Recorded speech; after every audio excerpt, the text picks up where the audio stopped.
ata-bola ikkaylan 23 kunlik eg'ir judolikdan keyin mana bugun to'limi ta'sida qalin sim to'siqning ikki tarafi turib ko'rishdi. Har ikkisi o'zini basolmay yig'ladi. Yig'lagandimi buqildab, ezilib, uzoq yig'ladi. Dada, bu zot neymiş? Dedi Akbar yig'idan to'xtagandan keyin esa deb turib. Uning og'zi gapga kelmay, lavlari pir-pir uchatdi.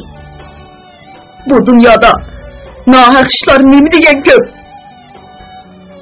Balam, haq degan birla Allohga xos. Dedi Atxon o'g'lining ko'ngliga tasalli berib.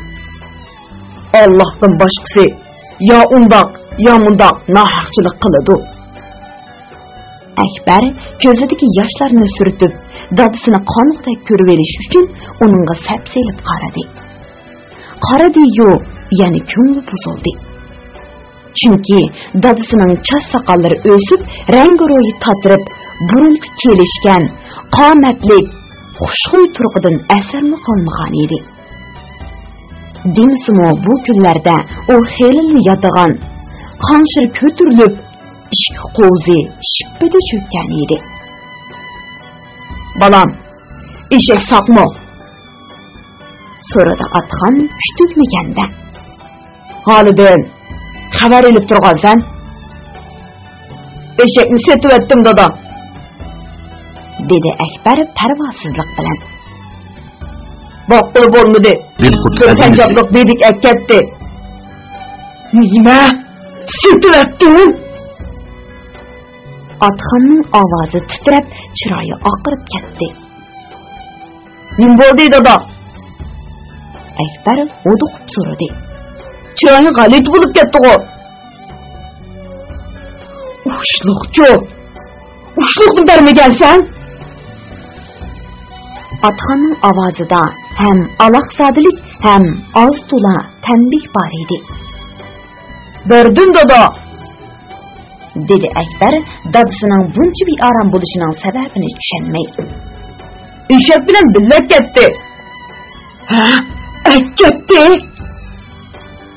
Atxon shu gaplarni qilib etib, dini ichiga tushib ketdi va putquli bo'shib turgan yerida pushlanib qoldi.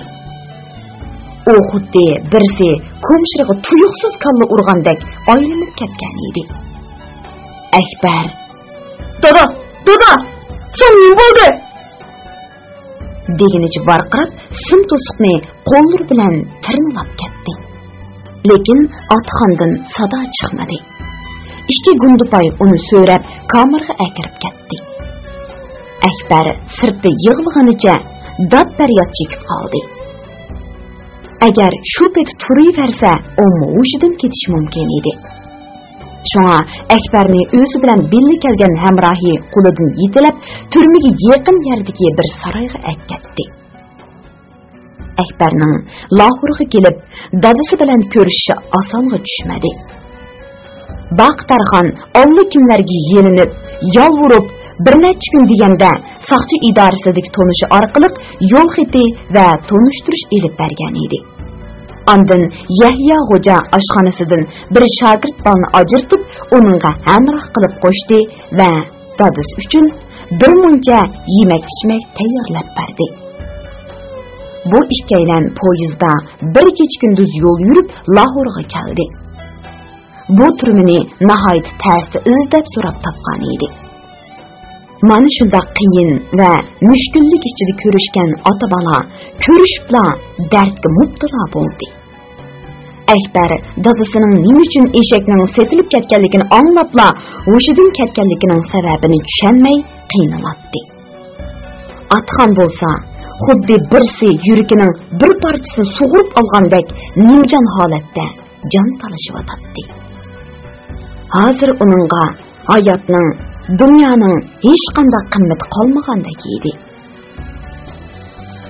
Erkidan, izzat hurmatidan va barliq mal dunyosidan ayrilgan odam ba'ayni balo qazodan yanmaydigan tilsiz hayvonga aylanadi.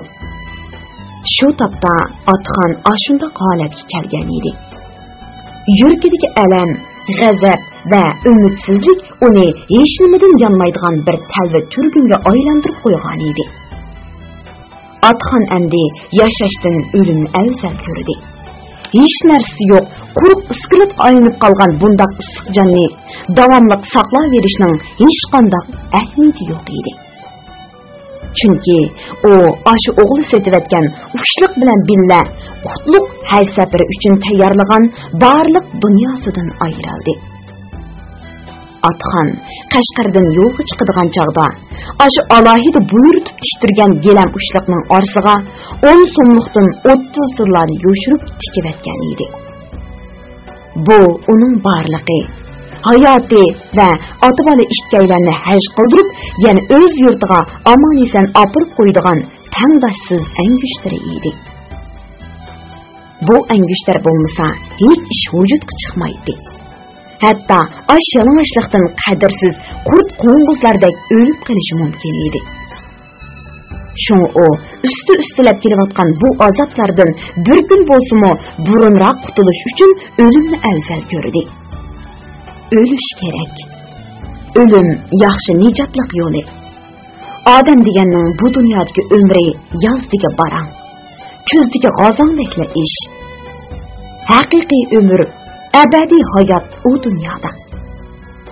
Fani olam insonlar uchun sinoq maydoni, vaqtliq tirikchilik so'roni. Shuning uchun Alloh taolo boqiy olamni mangulik qarorgoh deb iroda qilgan. Lekin o'liman debla o'lgili bo'lmaydi. Jon xeli chin yerda edi. Qanday qilish kerak? Turmaning temir tomlariga usib o'lish kerakmi yoki ovu qafasdagi mahbuslar uchun tayyorlangan darga yo'shiruvchi berib esilish kerakmi? Lekin Atxon o'ylanib qoldi. U o'lsa Akbar qanday qiladi? O'g'u bu azoblardan o'lim bilan qutular. Ammo Akbarni bu yot yurtda boshpanaqsiz, xorliq, zarliq tashlab ketsa, uning azobi kimga bo'ladi? Akbar endi 16 yoshga kirgan sabiy bola.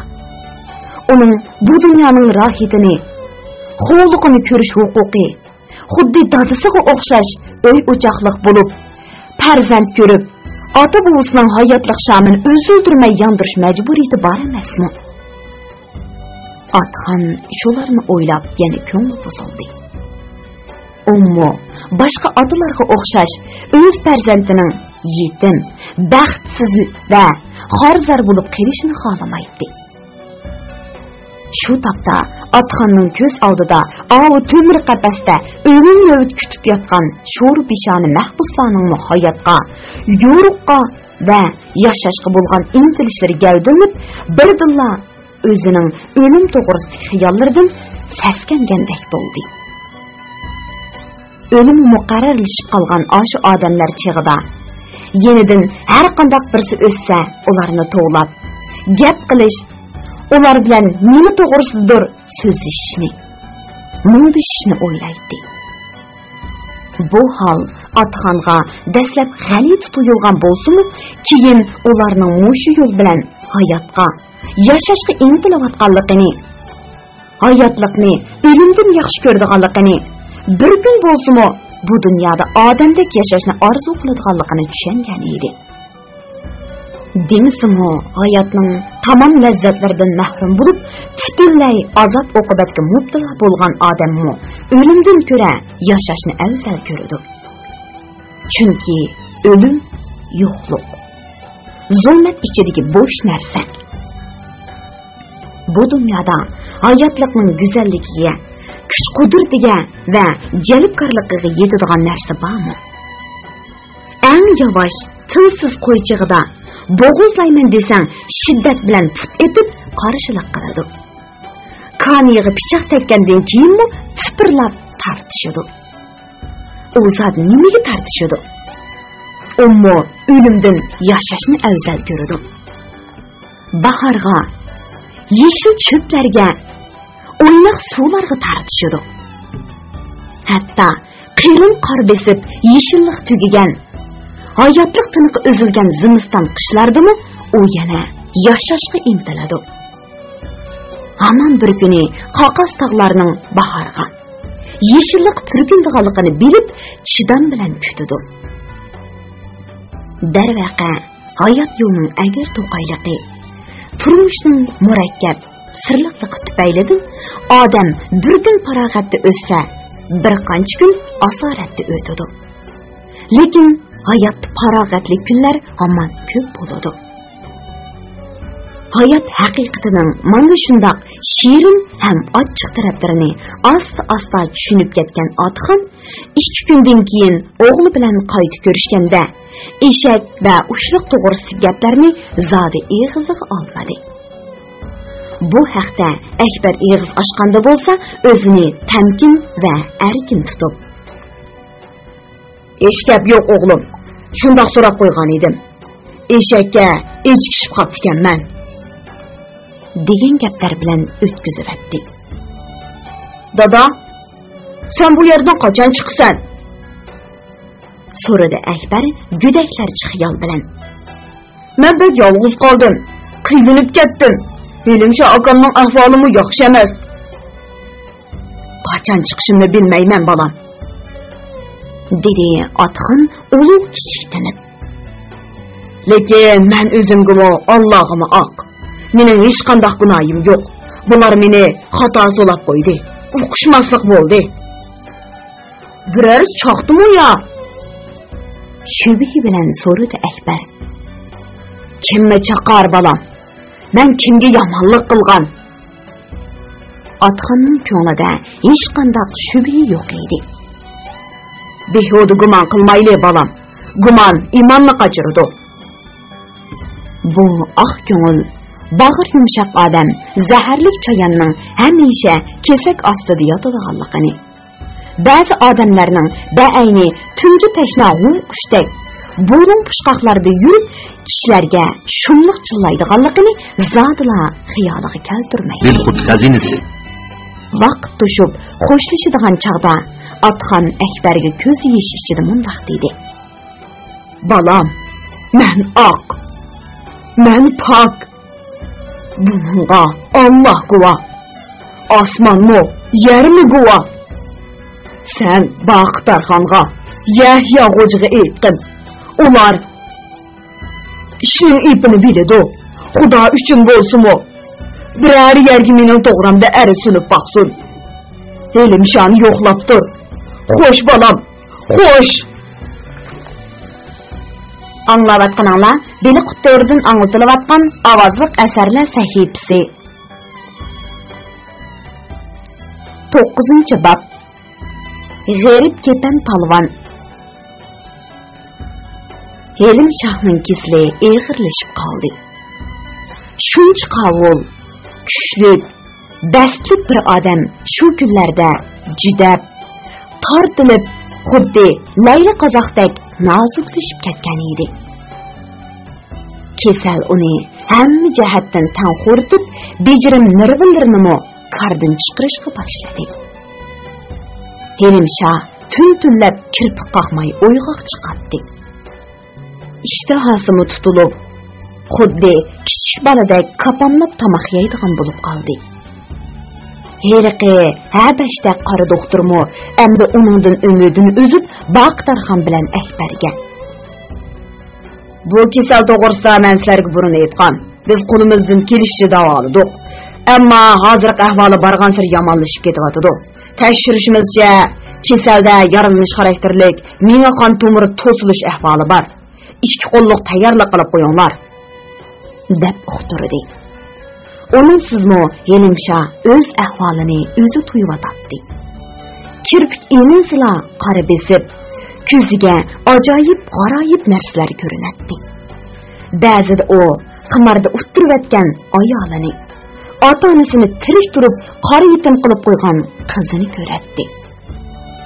Ular xuddi o'ngidagideklar Helim Shohning oldida paydo bo'lib, ojiz, pak qo'llarini so'zib, uningdan nimadir tilaydi, kutadi. Lekin Helim Shoh har qancha qilibmi ularning notavon qo'llarini tutolmaydi. Ular yana xuddi qattiq bo'ron soqqandek tuyuqsiz Helim Shohdan yiroqlashib, echinishlik ahuzarı içide tüyü yok kapkaranғы boşlukta gayip bulattı. Yelimşak, eğir halsızlık içinde çöçüp uygunattı. Bütün bedeni çılık-çılık soğuk tergi çümetti. Bundaq çağda o özünü əyiblep, meni xudunum bilen kızımның ahı tuttu, dep ökünetti, azaplanatdı. Ba'zida Yelimşak düşüde çaşır appak akargan, beşiga ak romal selip, ufçısıga appak köңlek giygen perişti siyak anasını düşeydi. Anası onu yeniği çağırıp bir nerslerini beretti ve koludan yetilip güzel bağu eremlerini aylandırmakçı bolattı. Lekin ular bir neçe kadar manga-mangmayla tuyuksuz cudun çapkın götürülüp köz aldı karanғы zulmetke. Tüy yok soğuk boşluğa aylanıp ketetti. Yelimşak yana bir yerlerge pırqırap düşüp ketip atqandek vahimi içinde çöçüp uyg'unib ketdi. Ishqilib ko'z yumsila uni qora bosatdi. Tüy yo'q bo'shliqni, azob uqubat ichida o'lib ketgan onasini va o'zidan yiroqda qolgan xotini bilan qizini ko'ratdi. Ular Yelimshakqa bir narsalarni deydi, lekin u anglay olmaydi. Amma ularning ko'zidan va chiroyidan g'ayrib miskinligi, o'ziga bo'lgan cho'nqur og'rinishini ko'rgandek bo'ladi. Bundaq chaqda Yelimshakning cho'nqur azobi kasal azobidan battarlashib ketadi. U yosh yo'q ko'zlarini to'risqa 2 oydan beri qarab yetib, ko'zining yeg'in yegan aşı zerikishlik soğuk boşluq tikib, Allah'tan o'ziga yana ozroq uzun ömür berishni.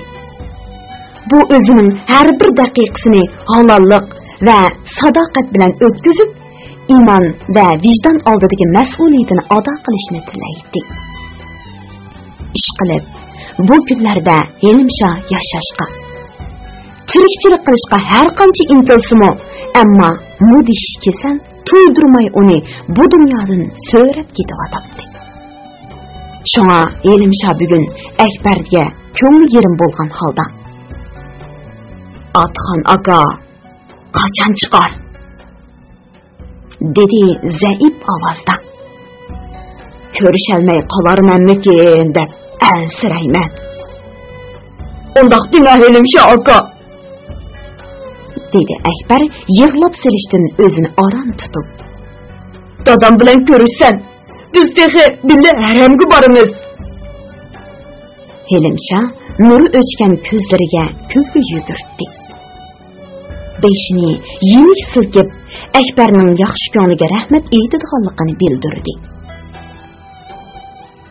"Heliqi arizdan xabar yo'qmi?" dedi u bir oz sukutdan keyin beshini sal-pal ko'tarib. "Yo'q, jimjit o," dedi Akbar tip bo'lgandek bir xil ruhiy holatda. "Ishqilib, Baqtarxon bilan Yahyo xo'jamlar shu ishning piyda yuryotdi. Haroz Baqtar akamning aytishicha, Pokistonning yangi hukumati barliq turmalarni bir qatim tekshiradiganligini xabar qilibdimish." Bu gap Yelimshakqa yeni va yaqinlik tuyuldi. U xuddi ruhlantirish ukoli urilgandek bir oz jonlanib, o'r bo'ldi va beshini so'g'uq tomga terib: "Bu xabar biz uchun ilohim xush xabar bo'lib qolar," dedi ovozini xeyli ko'tarib. Lekin Yelimshakning ovozi xuddi kezib kesilib giribtar bo'lgan odamnikidek titrab, jig'ildab chiqadi. Akbar bugun Yelimshakning ko'nglining sunuqligini, bundaq chaqda yolg'iz qolsa, texini tushkunlashib, azoblanib ketadiganligini sezib, kashkicha uningga hamroh bo'lib o'tirdi. Anglayotganinglar Beli Qutoridan anglatilayotgan ovozliq asarlar sahifasi. Bugun havo bahor kunlaridagidek yaqinlik edi. Süzük asmanda alqanchilikmi bulut ko'rinmaydi. Kashkuz quyoshi xuddi yoshlik ilohidek kuchga kirib, Lahorni tonurdek isitayotgan edi. Atxon bugun mashhur Lahor turmasidan chiqdi. Sap havo uning ko'ksiga urildi. Ko'k osmon uning zaxmi yegan qalbiga aytqusiz xushallik, yuksaklik va erkinlik bermoqda edi. Atxon osmonga qaradi. Bir qush qanotlarini kerib, zangar osmon qo'ynida goh sho'ng'ib, goh laylab o'ynab yuradi. U shu topda o'zini qush bo'lib osmonda ko'tariladagandek his qildi. Atxon Lahor turmasida yotgan 49 kun ichida erkinlikdan, yashash huquqidan mahrum bo'ldi. U hatto ko'k osmonga pildirlayotgan yulduzlarga to'yg'idek qariy olmadi. Shunga Atxon bugun kichik boladek sho'x, g'amsiz ham erkin edi. Atxonning turmaga kirishi qandoq tuyuqsiz bo'lgan bo'lsa, turmadan chiqishimi shundoq tuyuqsiz bo'ldi. Uni bugun atdigan bir gundupay kamerdan chaqirib, ishxonasiga boshlab kirdi. Ishxonadagi yo'g'on, qo'pol ustalda xat yozib o'tirgan Shapurut, xopan bosh turma boshlig'i Atxonni ko'rib, g'o'drung ovozda: "Yuqoridan buyruq keldi. Sen erkinlik chiqadigan bo'lding." degandek ma'nolarda gap qildi va uning turmaga kelgan kuni yig'ib olingan pasport, kiyim-kechak va pul pichaklarini ushaq katakchilik to'mir ishkapdan elib Atxonning oldiga qo'ydi. Kutilmagan bu iltifot, qizg'in muomala va erkinlik ijozati Atxonni qattiq hayajonga soldi. Bir xil yaqinlik, shirin jig'uldash uning butun vujudiga tarab, xushallikdan esangirab qolgani tas qoldi. Shunga Atxon o'zining nima uchun tutilib, nima uchun qo'yib berilganligining sababini so'rashni unutib ketdi. To'g'rirog'i, so'rab aniqlashni xohlamadi. Onun uchun shu topda faqat erkinlik kerak edi. Bu yerdan qancha tez chiqib ketsa, shuncha yaxshi edi. Atxonning ko'nglining bir yerida bu yerda ko'proq turib qolsa, tuyuqsiz ahvol o'zgarib, yana kamerga qaytib ketadigandek andishli xiyollarimi yo'q emas edi. Shun u turma boshliq sungan bir parcha qog'ozning eng ostidagi katakchisiga qo'l qo'ydi. Narsa keraklarini yig'ishtirib turmadan chiqdi. Atxonning bundoq tuyuqsiz qo'yib berilishi Baqtarxon, Xo'ja, Yelimsha va Akbarlarning birlashib imzo qo'yib adliya va saqchi o'rinlariga yozgan arz xatining kuchimi yoki Pokiston yangi hukumatining barliq siyosiy va ijtimoiy delolarni qaytadan tekshirib adil bir taraf qilganligining sharofitimi, buni hech kim bilmaydi. Ularning biladiğini faqat Atxonning sog' salomat qo'yib berilganligida edi. Hech kim hozirgacha Xo'ja mollaning xuddi zaharlik yilondek vishildab yurib, saqchilarga pul xajlab, shuncha parakandichiliklarni terayotganligini xiyoliga keltirmaydi. Bo'libmi Atxonning tuz, sodda ko'ngli, shuncha uzoq mushkul safarlarda birga bo'lgan hamrohining undoq dadniyatlik qiladiganligini tasavvurga sig'dira olmaydi. Xo'ja mollaning foydalangan yuchiqi dal ana shu edi. Atxon Ravalpindida poyezddan tushibla Udul Yelimshahning yeniga keldi. Akbar shu yerda edi. U dadasining bo'yniga gira selib, xushallikdan yum-yum yig'lab ketdi. Yerim behush holatda yotgan Yelimshahmi uni ko'rib ko'zini ochdi. Beshini sal-pal qimirlatib, Atxon bilan ko'rishgandan intayin xushal ekanligini bildirdi. Atxon uning ojizlab ketgan teniga, go'sht terilari sizilib, shiliqshib ketgan put-qo'llariga, cho'nqur chanoq ichida pildirlab qolgan xunsiz ko'zlariga qarab, azob ichida turib qoldi. Yelimshahning bir chog'dagi ashu nurliq, chechan ko'zlarida hozir na xushallik bor. hozir bu ko'zlarda parvosizlik va muzlab yotgan bo'shliq hukmron edi. Atxon Elimshahning bundoq echinishliq, bechara holga tushib qoladiganligini o'ylamagan edi. Uning nazarida Elimshah bir chinor. Ana tuproq cho'nqur yildiz tartgan, hamisha yashirib ko'klab turadigan hayvatli chinor edi. Har qanday judun chapqin uni og'dirib etolmaydi. Lekin Atxonning ko'z oldidagi bu hayvatli chinor allaqachon singan. Yildiz zaxmi yeb og'dirilish girdobga berib qolgan edi. Atxon bu shafqatsiz reallikni ko'ziga sig'dira olmadi. Ko'ngli qattiq buzildi. O'zining turmida tartgan azob oqibatlarini unutib, butunlay Elimshahning g'amida qoldi. Atxonning bu odamdan ayrilib qolg'isi yo'q edi. Elimshah bilan Allohning baytini billa tavob qilib, billa poklanib, keyingi umrini uning bilan samimiy ulfatchilik ichida o'tkazishni xohlaydi. Chunki Atxon bu odamning oshundoq to'g'ri, xolis niyat bilan bu qatim qutlug' safarga otlanganligini, o'tmishga salovat qilib, keyingi hayotini poklik, halollik bilan o'tkazishga bel bog'laganligini ko'rib yetgan edi. Atsi Elimshahning ahvoli bir oz yaxshilanib qoldi. Atdiganda yarim piyola sut bilan bir burda non yedi. Ondan bir oz o'rdab, jaynikiga taynib o'tirdi.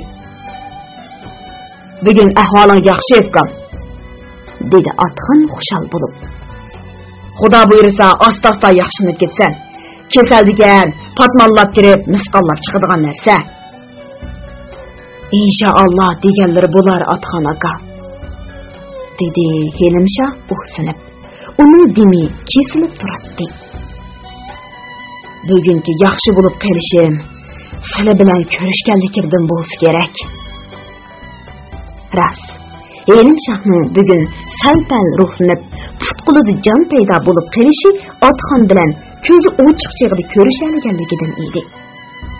Chunki uning ko'nglida uzoqdan beri Atxonga berishni o'ylab yurgan gaplari va qoldiradigan vasiyatlar bor edi.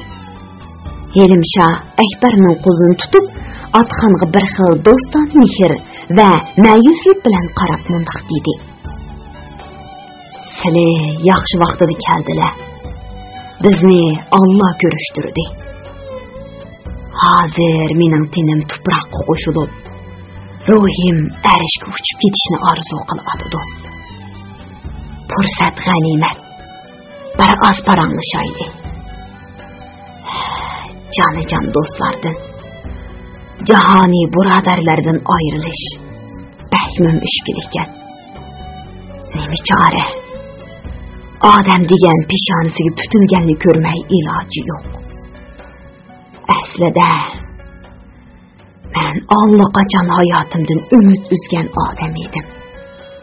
Lekin sizlardek yaxshi odamlar bilan uchrashib, aralashib, yana ko'tkimdan qaytib ko'klab chiqqan edim. Endi yana haq joyiga ketadigandek turaman. Banda degan qazo qarasa, baloga sabr qilish kerak." Uning ovozi barg'in sir pastlab ketdi. Dini siqilib, nafas olishimi qiyinlashdi. Ko'zidan oqqan taram-taram ochiq yeshi, soqollar o'sib ketgan tatrang'u yuziga singib ketdi. Bu Elimshahning er bo'lib yetilgandan keyin tunji qitim ko'z yosh qilishi edi. Hatto onasining o'limidimi urib, qo'shaq ketib g'aza ochgan bo'lsa-mu, ko'zidan yosh oqmagan edi. U yig'lang'uliqni er uchun nomus, ojizlik deb belirtdi. Ammo bugun Elimshahning ko'zidan oqqan bu yosh umr bo'yi qo'rqishni, bosh egishni, hatto o'limni pisantiga olmay mardoni yashab kelgan bir nodon, qora turk odamning o'zi yaratayotgan yangi hayotdan, joni-jon do'st birodarlardan va yiroqlarda qolgan sevgi muhabbatidan ayrilishga ko'zi qiymay, мәңгілік judalık aldıda aqtırıvatqan nadamet yeşi idi. Elimşahның bundaq biçare, natavan ahvalıga qarab, Atxanның Akbarның ko'zlaridan ixtiyorsız yosh quyildi. Buni ko'rib, Elimshah darhol o'zini tutdi. Chiroyiga kulgi yugurtib, so'zini davom qilmoqchi bo'ldi. Ammo uning kulgisi ma'yuslik ichidagi miskin kulgi edi. Atxan aka, meni o'zlariga kichkina iltimosim bor edi. Dedi o, saman təkiinin astıdan bir tügünçəkni soğurup eylib. Bu 20 tilla. Sili buni həcdin yenib Qashqarga barğandın keyin Qozonchi yar beshidiki qizim oyim gulni izdab tepib shuni xabarsida. Qizim cho'ng onasi Sekinxonning yanida turdi. Kimdigim aşu narsiydi kızımның beşini sılasa. Ben o dünyada şu kişinin aldığı kızıl gül kötürüp çıkıman. Sizlerini Xudağa tapşırdım. Dedi o ahırda dermanı ketip. Xudanın bəndirləri əməldə ölməkdir. Sizler bilen yana ahirette tepişarımız. Elimshahның yumluq, chir chapanliq ko'ksida ajoyib o'tliq, sap bir yurakning so'qqanligini, lekin bu yurak shu topda g'alsirab, mangu to'xtash oldida turganligini o'ylab, Akbarning ko'ziga yana yosh keldi. U bu kelansiz qo'pol odamga bakni ichi kishib, o'z oksidak ijil bo'lib ketgan edi. Shunga Akbar o'zini tutolmay, onun egiz pes kötürülüp durgan meydisiga beşini koyup, esladab yığlap ketdi. Şu çağda Atxan bilen Akbarning yürekleri öýüp, içi açık bulup durgan şu mudihiş daqiqada Elimshah bir tinib xirqirgandek boldi. Arqadan qattiq bir seskendi de nefestin to'xtadi. Bayla muğulup yaltırab turgan öttür gözler ba'ayni çeqilgan şiş parçasida qetib qoldi. Fani dunyoning azob uqubati bilan shod xuramliqini oxirgacha ko'rmay, bemahal ko'z yumgan musofir o'limi, garchi arsab qaplagan bu yurtning chigish tepishmoqlari va dahshatli fojialari oldida hech nima emasdek tuyulsimi, lekin Elimshah bilan uzun safarning jafo mushaqqatlarini billi tartgan, uning mard, fidokor ruhini o'z ko'zi bilan ko'rgan, uning vijdon va iymon oldidagi kaskinligini bevosita his qilgan Atxan bilan Akbar uchun Elimshahning o'limi xuddi ochiq kunda chaqmoq chaqqandek, kecha osmonidan sarvar yulduz erqib ketgandek shundoq tuyuqsiz ig'ir tuyuldi. Atxan hasratlik yoshlarni tasti ichiga singdirdi. Lekin Akbar o'zini tutolmay ho'ngrab bo'zlab yig'ladi. Ko'z yoshlari sal bo'lib oqdi. Elimshahning o'limi mardona o'lim bo'ldi. U hayotligini hamrohlariga berib, o'limni o'ziga qoldirdi. Shunga hayot qolgan hamrohlari qancha qilsa arziydi. Elimshahning meyti tushdan keyin doktorxonadan masjidga yetkazdi. Atxan uni o'z qo'li bilan yo'yib kepalladi. Asr namozda meyit namozi tushirildi. Uning hozidorlari yanala Atxan bilan Akbar edi. Baqtarxon, Yahya Xo'ja qatorliq 10 necha odam jinozani elib, Ravalpindining sirtidagi bir parcha tashlandiq musofirlar qabristonligiga keldi. Dafn qilinadigan vaqtda Atxan qabr beshidagi odamlarga qarab, cho'nqur ich og'riqi bilan mundoq dedi: Alloh taolo Elimshahning dilini yo'ritib, inoyat yo'liga boshlab, Rustamning kuch-quvvatini, Hazrati Alining himmatini, Temir Hamzaning jur'atini bergan edi. Lekin o boshqalarning baxti uchun o'z baxtini qurbon qildi. Xudoyim uning oxiratligini g'ani qilg'ay. Marhumning ruhini jannat havosidan bahramand qilg'ay. Amin. Hammaylan duoga qo'l ko'tardi. Meyit ana shundoq yaxshi tilaklar bilan so'g'uq lahad ichiga qo'yildi. Elimshaning jismi va ruhi ona yurtdan yiroqdagi yot bir tuproqqa. Uni bir mahal bo'lsa-mu o'z qo'ynida beqib, maishatlardan bahramand qilgan, sehi lekin hissiz tabiatning poyonsiz qo'yniga singib ketdi. Mana shu daqiqadan boshlab Elimshaning kesal azobida uzoq to'lg'ingan jismi, hisobsiz azob oqibat, nomus, pushaymon va xo'rliq ichida puchlangan ruhi mangu orom topdi. Shunda qomatlik, chinordek butun surib bir ardin eng oxirida bu dunyoga qolg'ini faqat bir duvi yumshoq, so'g'uq va g'irib tuproqla bo'ldi. Asta-asta petayotgan kashki quyosh, xurmo va kauchuk daraxtlarining orqasiga o'tdi. Uning oxirgi qizg'ish nurlari egiz past do'nglik sus yeyildi. Uzoq o'tmay quyoshning o'tliq gardishi ufuqqa tegdi va go'yo nur eritmasidek so'zilib ufuq bo'shlig'ida g'oyib bo'lishga boshladi. Quyoshning o'rnida avval sus qizg'ish, keyin qorayishga boshlagan cheksiz ufuqlik qoldi. Atrof asta-asta quyuqlashayotgan qorong'ulik ichiga cho'mdi. Anglayotganinglar beli qutordan anglatilayotgan ovozliq asarlar sahifasi. 10-bob Karachi'dagi taqazzolik. Elimshaning o'limi go'yo otxonga yarashgandek ish bo'ldi. Agar u sakrat oldida o'sha 20 tillani otxonga omonat qilib bermagan bo'lsa, otxon bilan Akbarning hayoti og'ir xavf ostida qolgan bo'ladi. Ular haj uchun Arabistonga berish u yoqda tursin, jinni beqish uchunlar namratlik qoplagan mushu yurtda ammonlik, jesakchilik va yunduxo'rlik qilish kerak edi. Qachonki o'z hajidan eshinib yetarli pul yig'olasa, ondan Arabistonga yoki o'z yurti tarafga qo'zg'ala oladi. Lekin bu qancha yilda ishga oshadi, buni tasavvur qilish ta'siri. Balki otxonning keyingi butun umri yo'qsizlik, muhtojlik va sarsonlik bilan mush yerda o'tib ketishi mumkin edi. Otxon shularni o'ylasa, teni shurkinib vahima bosadi.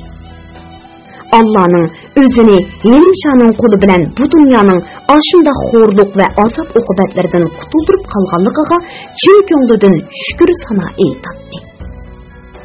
Shuni u har vaqtlik namozda Elimshaning ro'yiga atab uzoqdan uzoq duo qiladi. Ba'zi kunlari tuproq beshiga chiqib, uning g'ayrib qabrisi oldida yukinib o'ltirib, Qur'on tilovat qiladi. Bundaq chaqda otxon Allohni guvoh qilib, hajdan qaytib borgandan keyin omonatni o'z joyiga sog'-salomat topshirishdan boshqa, ashu narsida qizga otadarchilik qilishni, Elimsha yetkazishga ulgurolmagan ota mehrini hasrat yetkazishni ko'ngliga pukatdi. Elimsha o'lib 7-kuni otxon Yahya xo'janing oshxonasiga qozon esib, yurt odati bo'yicha yog' puratdi. O'z qo'li bilan polo etib, shu yerdagi yetim yesirlarga nasr qilib berdi. Va shu kuni tushdan keyin Akbar bilan musofirlar qabristonligiga chiqib Qur'on o'qidi. Atrofda uchib yurgan jon-jonivorlarga don chashdi. Otxonning aqidasi bo'yicha aytganda, odam o'lganda ruhi qushga aylanadi. Shuni u besh ustida agib yurgan qushlarga don chechib etib Akbarga: "Yeningda uchib kelgan qushlarni urkitma, bolam. Ular sana keraklik nurg'un hikmatlarni aytib beradi. Darddan zidi bo'lgan yuragingga shifo bo'ladi. Alamdan siqilgan ruhingni ko'taradi. deb topiladi. Elim Şah'ның ahiretlik işleri tügedi. Atxan əmdi bu qarğış təkdir yurtdan tezroq ketishga aldırdı. Anlavatqanыңlar beli qutordan anlatılayotgan ovozliq asarlar sahifasi. Akbar ko'z oldida ayon bo'lgan bu poyonsiz suvga qarab hayratda qoldi. Qashqarda o'zi cho'milib o'ynaydigan Tuman daryosini dunyodagi eng cho'ng daryo, eng qudratli suv deb qaraydigan bu sodda bola uchun Karachi shahrini yeshillik va namxush havo va tugimas bitmas boyliqlar bilan ta'minlab turadigan Arab dengizining bepoyon suvi haqiqatan bir mo'jizadek ko'rindi. Akbar to'ymas ishtiyoq va zo'xmanlik bilan tinimsiz chayqalib ufqillab turgan dengiz bo'yiga keldi. Dengiz hayvatlik gurildaydi. Go'yo mangu herib charchashni bilmaydigan tilsimatdek nar tortib xarsang toshlarga urilatdi. Dengizning nashp chechaklaridek bujg'un chashirtib turgan ko'kish suzuk tomchilari quyosh nurida yaltiraydi, jimirlaydi. Uning ufq bilan suyishib ketgan ko'z yetkisiz yiroq chetida go'yo usta rassomning qo'li bilan chizilgan go'zal rasmdek bir yeshillik olimi paydo bo'lib, qaragan odamning ko'nglida bir xil kang va ozod, rohat sezim paydo bo'ladi. Akbar yurtdan ayrilgandan beri mana bugun tunji qitim ko'ksi qarni ejilib rohatlik nafas oldi. Dengiz onunğa azaldan ko'rilib bakmagan bir xil ozodlik, yüksəklik və erkinlik tuyğusu bəxş etgan edi. Şuna Akbar dengiz boyda vaqtning qanday o'tganligini sezmay kun patqish turib qoldi. Kunning dengizga aş poyonsiz suvning dam o'tirsig'i petib ketayotganligini ko'rganda uning hayojini, zo'xlanishi ve hayranlığı tehimi yuqori pallaga chiqdi. Tapdi yangan o'tliq shardek qip-qizil quyosh ufqqa bosh qo'yganda dengiz tehimi hayvatlik, saltanatli tusga kirdi. Suv nur bilan chayqalib, nur bilan ranglanib, dengizda suv emas, go'yo nur va harorat ko'ajayotgandek sirliq, jo'laliq mardona bir manzara paydo bo'ldi. Agar hamrohlar chaqirib saroyga qaytimiz demagan bo'lsa, Akbar dengizga mahliyo bo'lib, teg'i bu yerdagi oyning chiqishini kutgan bo'ladi. Atxon bilan Akbarning Karachiga kelganiga mana bugun bir hafta bo'ldi. Ular bu yerga kelgan kunning ertasi burunqi hamrohlari bilan uchrashib qoldi. Ularning texicha Arabistonga mangolmay, bu yerda musofir bo'lib yurganligidan hayron bo'lishdi. Paraxutga bilet ololmay yetyapmiz. Dilqut xazinasi, dedi Musa Danqan Atxon bilan ko'rishganiga xushal bo'lib. To'la saqlab inkimizga tushib qolay dedi. Atxon taajjub bilan so'radi. 2 oygacha ololmaydigan qandoq biletkan u? Bu ishning tegi-taktini bizmi bilmadik Atxon, dedi Musa Danqan hayronlik ham tittiq bilan. Heliqi Hoji Beshi degan kishilarmi mana deydi, ana deydi, lekin bilet qo'limizga tegmayotdi. Musa Danqan o'zlarining Karachiga kelgandan keyin kishilarni bir quru so'zlab berdi. Ular bu yerga kelibla Baq Tarxon bergan adres bo'yicha Hoji Beshi deb ataladigan Salay hojim, Nodir hojim, Barat hojim degan kishilar bilan ko'rishibdi. Ular xeyli burunla hajga chiqib, qaytish vaqtida har xil sabablar bilan mush yerda o'ltiraqlashib qolgan yurtdoshlar ekan. Agar ular bilan uchrashmagan bo'lsa, hamma yer toshqin suvdek yopirilib kelgan musofir ko'chmanlar bilan to'shib, muhtojlik, namratlik va parakandichilik qoplab ketgan bu shaharda ularning ne qismatlarga yo'liqishini tasavvur qilish tez ekan. Ular poyezddan tushibla ashu Hoji beshilarni tepib ko'rishibdi. Ular rostini boshpanoq bo'ldi. Dastlab Karachidagi cho'ng hojixonaga haqsiz o'rinlashtiribdi. Keyin hojixonada o'tkir yo'qimliq kasal tarqab ketganda, ularni yo'tkab o'zlari ochgan oshxonaning orqasidagi bo'sh yerga chidir tikib o'rinlashtiribdi. Ondan ularning har biridan 400 rupiyadan pul elib, paraxut bilet elib bermoqchi bo'ldi. Lekin bilet hozirgacha qo'lga tegmabdi.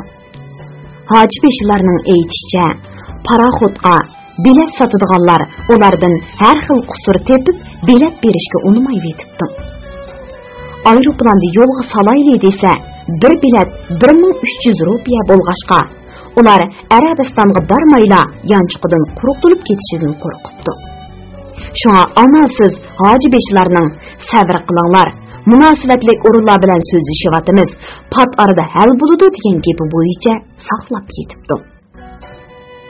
Voy xudoyim-ey, bu nimundaq dard asri ko'p safar ha?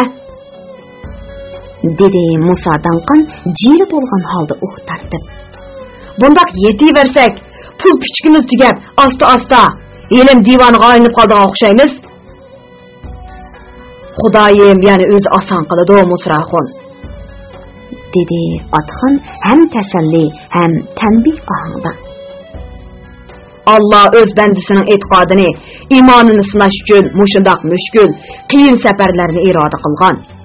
Har qanday qishda banda oldirgan bilan Xudo oldirmaydi.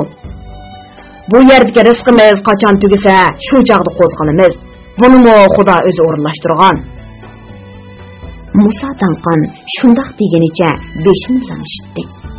Lekin ko'nglida shovqin suranga to'lgan bu tinimsiz yerdan bir kun bo'lsa-mu tezroq ketishni orzu qiladi. Ular yana uzoq paranglashdi. Parang ichida Helimsha to'g'risida gaplar xeyli ko'p bo'ldi. Hammasi uning vaqtsiz o'limiga echindi. Yot yurtda g'ayrib ketan bo'lib qolganligidan qattiq hasratlandi. Parang ichida yana g'ujumulli to'g'risida gaplar bo'ldi. Men ko'rmadim, dedi Musa Danqan uning ishini aslab.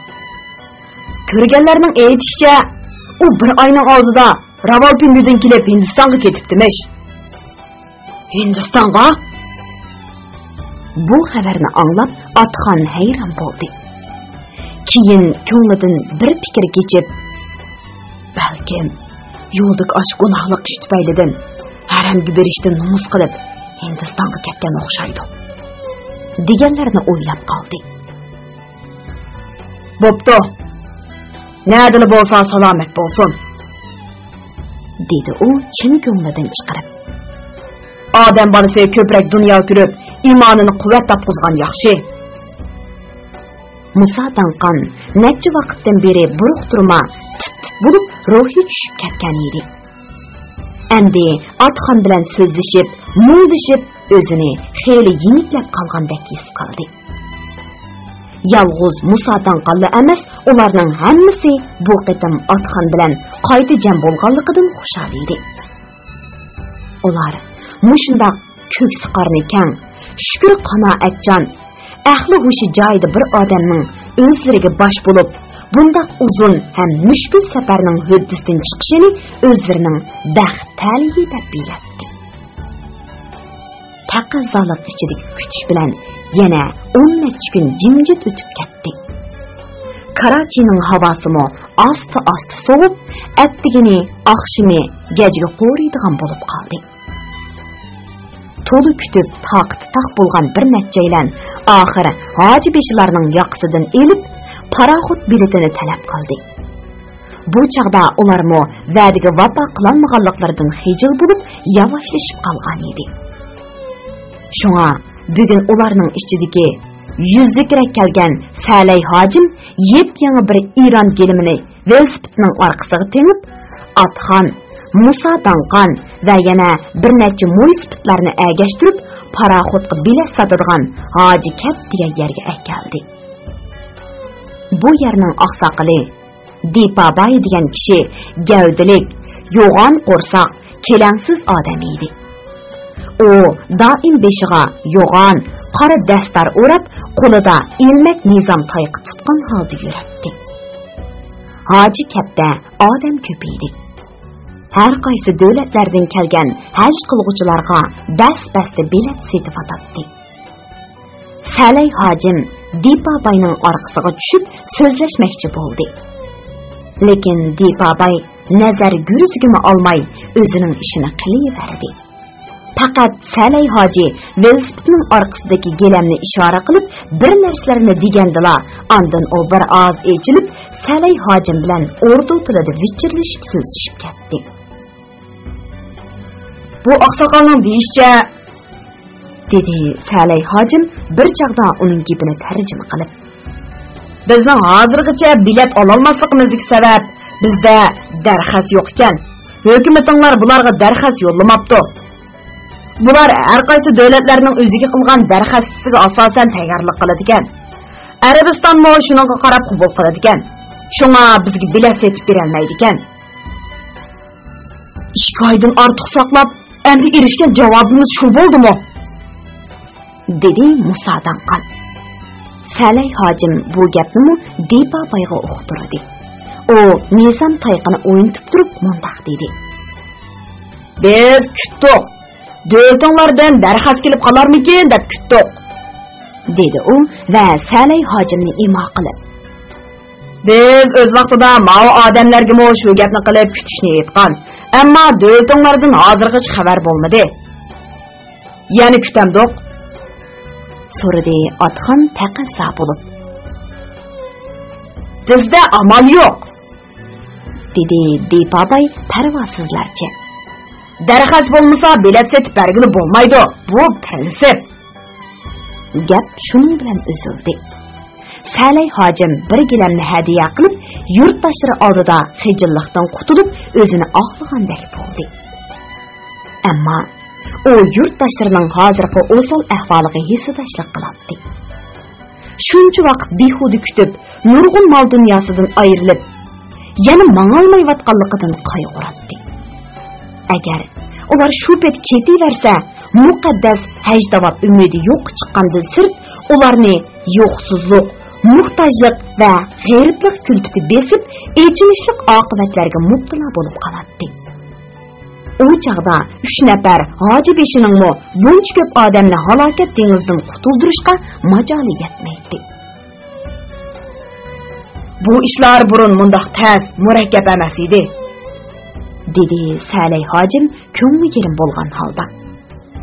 Yangi hukumatning siyosatlari yangi, chin bo'lib ketdi. Bugun sizlar bilet sotadigan boshliqning gapini o'z qulqinglar bilan angladinglar. U yerda umid yo'q. Endi ishni boshqa yo'l bilan hal qilishga kirishayli. Biz yaqinda Karachidagi cho'ng bir amaldorning yo'lini mengayotgan. Shuni qo'lga keltirsakla biletdan umid bor. Ular hoji gapdan qaytmoqchi bo'ldi. Lekin Tayoji ismli bir qeri, munisbit odam, mijozim yaxshi emas, sal o'ldirib olayli degashga, ular yana paranglashib o'ltirdi. Shu chaqda Dipabay ishdan tushib, chekatki shaklli kichik mashinasiga o'ltirib qaytmoqchi bo'ldi. Tayoji xeli burla mudihish bir xiyolni ko'ngliga pukib, osh mashinaning qo'zg'alishini kutib turgan edi. Mashina osti qo'zg'alib, ularga yaqin kelganda, Tayoji ajoyib bir talvi kuchning turtkisi bilan lekkida o'rnidan turib, mashinaning oldiga o'zini otdi va bo'g'uq ovozda qahri bilan varqiradi. Bunda qiynug'icha, yo jinimni ol, yo bilet ber. Normal sur'atda ketayotgan mashina yo'lda to'g'ri yotgan Tayojiga ishga xirj qolganda qattiq turmizdan silkinib, jaloqlab to'xtadi. Qo'rqindan chiroy tatirib ketgan Dipabay nizam tayiqini shiltig'inicha mashinadan tushib, ola-tog'il to'g'lab ketdi. Ang'icha mashinaning atrofiga gurrida odam o'lishib, uni bir chetga chiqarib qo'ydi. Kishilar Tayojiga qarab bir narsalarni deyishadi. Ba'zilar kuladi. Ba'zilar taajjub bilan uning bechora, notavon qiyofatiga qarab turadi.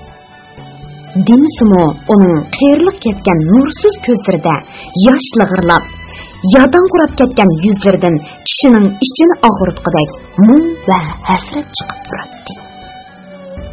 Shu asnoda uchisiga uzun oq yepak ko'ylak, beshiga qora salla o'rg'an, o'ttiri bo'y, xushchiroy bir arab bu yerga kelib qoldi.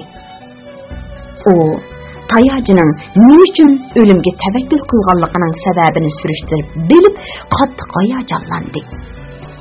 O'z dadis dematlik, muloyim, royish bir odamning e'tiqod yo'lida shuncha uzun jafoliq safarlarni besib kelib, yana o'limni pisand qilmay, isyankorlik bilan mashinaning oldiga o'zini tashlagan pidokor ruhidan cho'nqur ta'sirlandi.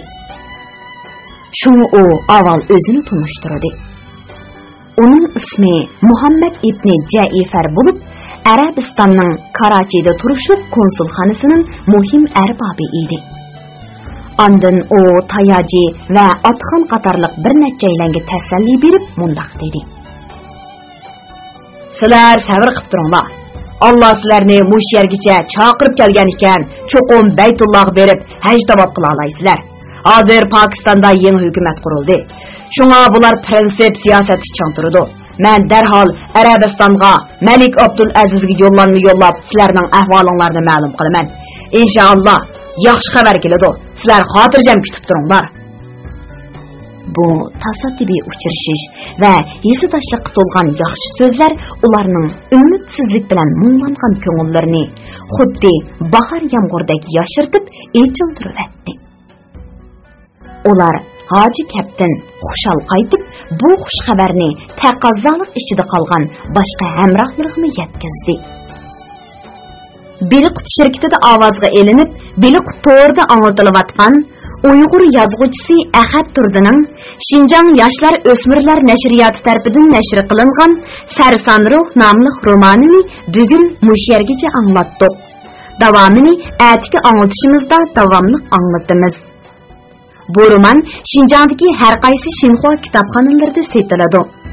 Do'stlarning bu romanni setib olib saqlab qo'yishini alohida tavsiya qilamiz.